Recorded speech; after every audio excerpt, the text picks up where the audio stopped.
Bonjour à toutes, bonjour à tous. Merci beaucoup donc de votre présence et bienvenue à cette journée de lancement de l'année de l'ingénierie. Et oui, 2025-2026 a été déclarée année de l'ingénierie. Qu'est-ce que ça signifie? Ça signifie que dans toute la France, une foule d'événements vont avoir lieu, d'une part pour faire découvrir l'ingénierie au plus grand nombre et d'autre part pour informer sur ces filières de formation et puis sur ces métiers. Bien sûr. Et d'ailleurs, si vous êtes chercheur, vous êtes enseignant, vous pouvez faire labelliser vos événements année de l'ingénierie. Pensez-y, vous allez pouvoir comme ça bénéficier de son effet d'entraînement. Alors cette journée qui commence, elle est l'occasion de donner une belle impulsion de départ à cette année, lui donner une belle impulsion tous ensemble. Et quand je dis tous ensemble, c'est y compris avec des élèves du lycée René Cassin à Gonesse, des élèves du lycée Isaac Newton à Clichy et du lycée Louis Jouvet à Taverny. Est-ce qu'ils sont là? J'ai pas entendu. Ah, d'accord, ok, là c'est bon. Et je voulais vous signaler aussi la présence de lauréates et de lauréats de nombreux concours scolaires. Bienvenue à elles et bienvenue à eux. Alors je vous propose d'ouvrir notre grand événement avec le président de l'Académie des technologies, c'est Patrick Pellata. Ah, alors on passe. Ben oui. Antoine Petit. Dans l'intervalle, Antoine Petit est finalement arrivé. Comment allez-vous? Parfait. Mesdames, Messieurs,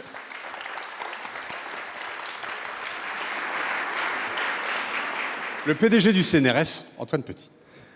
Bien, bonjour à tous et à toutes. Monsieur le Président de l'Académie des technologies, cher Patrick, Mesdames et Messieurs les représentants de la Direction générale à l'enseignement scolaire, Monsieur le Directeur général à l'enseignement supérieur, à l'insertion professionnelle, cher Olivier, Mesdames et Messieurs les inspecteurs.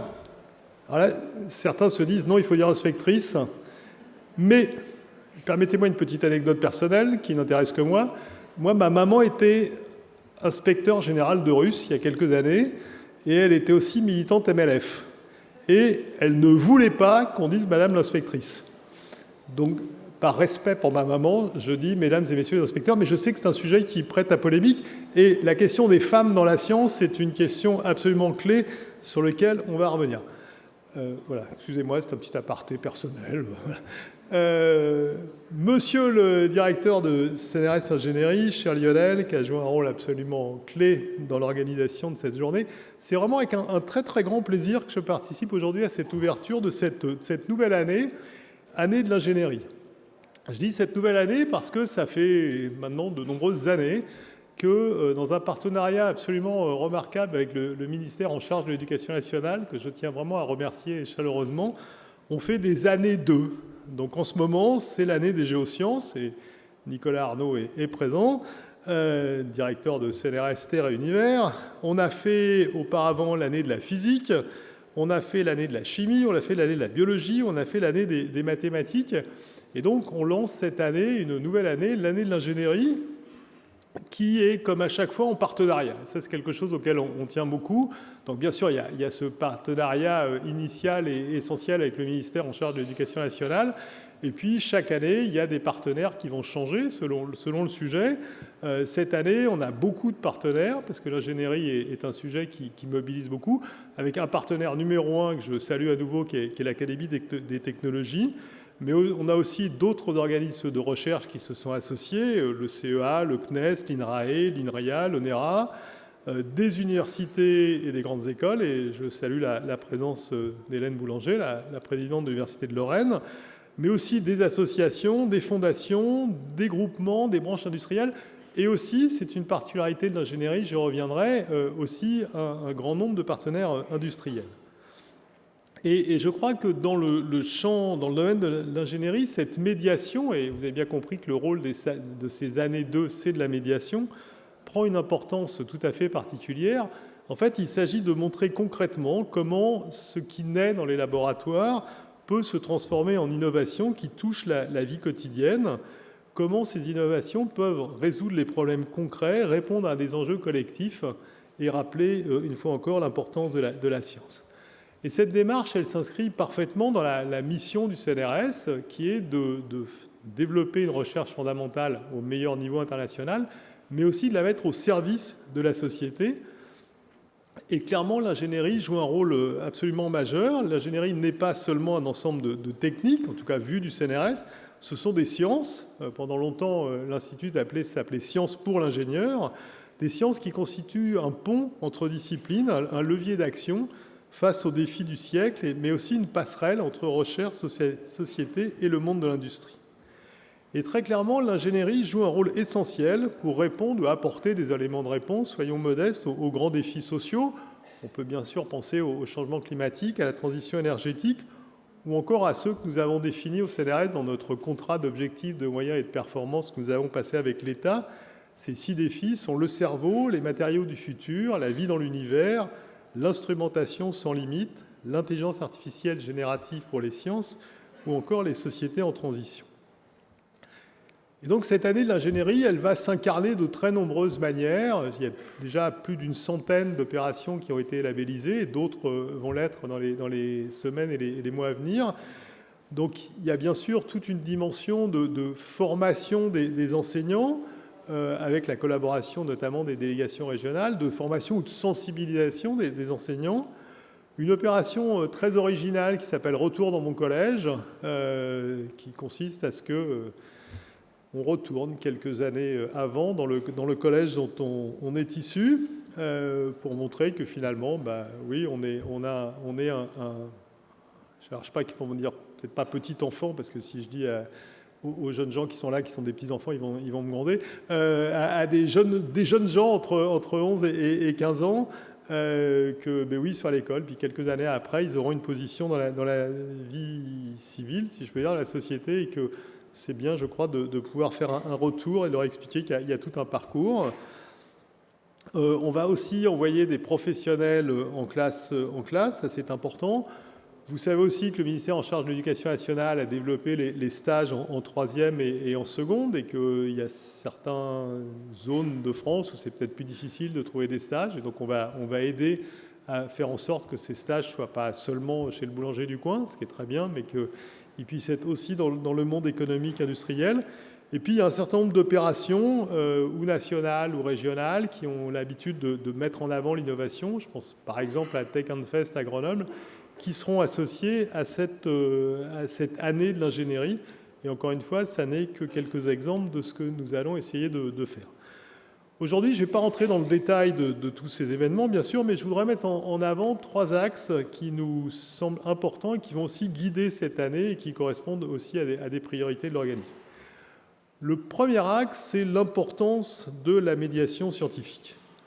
Bon, nous le savons tous, on est dans un monde où la science est remise en question par des gens qui n'ont aucune légitimité pour le faire. Et donc je tiens à vous rassurer ou à vous inquiéter, je ne sais pas, non, la Terre n'est pas plate. Non, le changement climatique n'est pas une arnaque. Non, les vaccins ne sont pas dangereux. Et ce n'est pas une question d'opinion, ce n'est pas Antoine Ponty pense ça, c'est le fait que la science n'est pas une croyance. La démarche scientifique doit être expliquée et enseignée à tous et toutes. Il ne s'agit pas évidemment de tenter de faire de chacun d'entre nous un spécialiste de tous les sujets, ça n'aurait aucun sens. Mais la science ne doit pas non plus être un domaine réservé aux experts, éloigné des citoyens. Face aux bouleversements climatiques, aux transformations numériques, à l'IA aujourd'hui, au quantique demain, aux interrogations autour de la santé, la société a besoin de comprendre, de débattre, de s'approprier la science. Et il faut donner au plus grand nombre les clés pour pouvoir se faire une opinion en toute liberté, en étant capable de vérifier si telle ou telle approche ou théorie est raisonnable ou pas. Et c'est précisément le rôle de la médiation scientifique, qui est une des missions centrales du CNRS. Les scientifiques doivent continuer à prendre pleinement leur place dans la société. Il faut davantage éclairer, dialoguer, débattre parfois, pour espérer surmonter la défiance et aider à la décision publique et plus généralement à la compréhension par le plus grand nombre. Le tout avec modestie, exigence, mais avec ambition. Il est aujourd'hui essentiel d'inscrire les travaux de recherche et de les rendre accessibles, d'inscrire les laboratoires au cœur de la société, de favoriser le dialogue avec les jeunes générations, les décideurs publics et le grand public. Et en réalisant cette médiation, nous résoudrons peut-être un véritable paradoxe. Jamais la société n'a jamais eu autant besoin de science, mais jamais elle n'en a plus douté. Vous le voyez, ces années 2, et notamment celle de l'ingénierie que nous lançons aujourd'hui, répondent à un besoin, donner aux jeunes générations la possibilité d'être demain des citoyens et citoyennes capables de s'interroger, de réfléchir, de challenger aussi dans un esprit de dialogue et de respect mutuel, sans ostracisme et parti pris. Je vous l'accorde, le défi est majeur, mais essentiel. Le second axe sur lequel je voudrais insister, et ça fait référence au petit clin d'œil de mon introduction, c'est celui de la place des femmes dans l'ingénierie et dans la recherche. Aujourd'hui encore, les sciences de l'ingénierie souffrent d'une sous-représentation des femmes, et ce constat n'est pas seulement une question d'égalité, c'est une question de richesse collective. La diversité des regards, des parcours, des expériences nourrit la créativité et l'innovation. Ça fait plusieurs années que nous essayons au CNRS vraiment de promouvoir l'égalité des genres, à encourager les carrières scientifiques féminines, à lutter contre les stéréotypes et les obstacles qui freinent les vocations. Et l'année de l'ingénierie doit être l'occasion de mettre en lumière des parcours inspirants, de donner de la visibilité aux ingénieurs, eux, et chercheuses, et de créer des dynamiques favorables pour les générations à venir. C'est tout le sens de l'exposition ingénieuse « Les ambassadrices de l'ingénierie » qui met en lumière les parcours et les personnalités de nos laboratoires, ainsi que leurs messages adressés aux jeunes filles. C'est aussi un des objectifs de l'opération « Retour dans mon collège » que j'évoquais tout à l'heure. Car l'ingénierie de demain, et plus généralement la science de demain, ne peuvent se construire qu'avec tous et toutes. Elles doivent refléter la diversité de la société qu'elles servent. Enfin, mon troisième et dernier axe prioritaire est celui du lien entre le public et le privé, entre recherche académique et monde économique et industriel. Pendant longtemps, nous avons pris un malin plaisir en France à créer ou encourager des oppositions aussi stériles que vides de sens. Université versus école d'ingénieurs, recherche fondamentale libre versus relation avec l'industrie, enseignement technique versus enseignement généralisé. Et je voudrais juste citer le cas du CNRS qui me semble exemplaire, et je le dis en toute humilité, que ce que je fais, c'est juste un constat. Au CNRS, nous continuons à faire de la recherche fondamentale au meilleur niveau international, mais dans le même temps, avec nos partenaires universitaires, nous créons chaque année une centaine de start-up et avons aujourd'hui près de 300 structures de recherche communes avec nos partenaires industriels. Et dans ce cadre, les sciences pour l'ingénieur, l'ingénierie, telle que nous la concevons au CNRS, ont joué un rôle pionnier et exemplaire et continuent aujourd'hui à être une force motrice de ces interactions publiques-privées. Réindustrialiser la France, créer des emplois et de la valeur pour nos enfants et petits-enfants nécessitera la coopération de tous les acteurs. Nous opposer les uns aux autres n'a aucun sens. Il faut respecter les missions de chacun et renforcer les complémentarités et les synergies. Cette année, de l'ingénierie en fournira de nombreux exemples. Et ce n'est pas un hasard si parmi toutes les années 2 construites, comme je l'évoquais tout à l'heure, entre le CNRS et le ministère de l'Éducation nationale, c'est celle qui associe le plus de partenaires du monde industriel. Pour conclure, je crois vraiment que cette année de l'ingénierie constitue une opportunité unique pour fédérer nos énergies, renforcer les liens entre recherche, entreprise et société, et pour donner à voir la richesse et l'impact des travaux de recherche.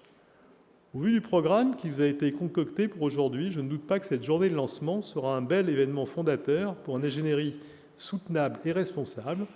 Je vous remercie de votre présence, je remercie de nos partenaires pour la qualité du travail que nous avons fait en commun. Je remercie chacun et chacune de son engagement. Je vous souhaite une bonne journée, mais surtout, je nous souhaite une excellente année de l'ingénierie. Merci beaucoup.